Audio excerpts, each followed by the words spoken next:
Okay, so let's continue. We have the tuples. Itong data type naman na to, tuples, parang list din siya.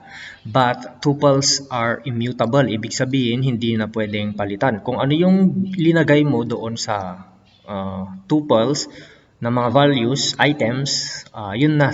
Yun na yung mga items na hindi mo na pwedeng palitan, hindi ka na pwedeng magdagdag.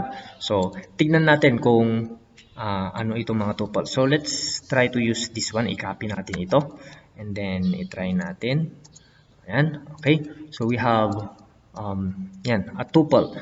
And also, tuples, unlike list, no, doon sa list kasi brackets yung ginagamit natin doon sa list.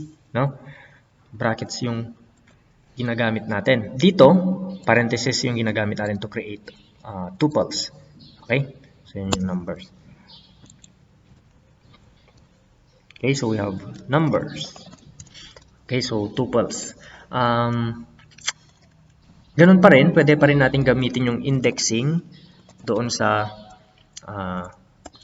tuples. Say for example, index 2. Yan, yun yung 4.4. Okay.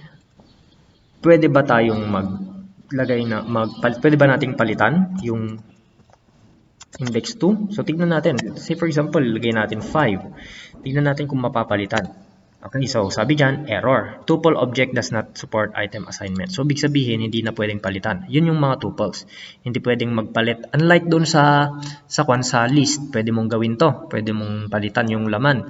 Pero dito, sa numbers, sa tuples, hindi mo na pwedeng palitan. Because this is immutable. Okay? So, yun yung tuples.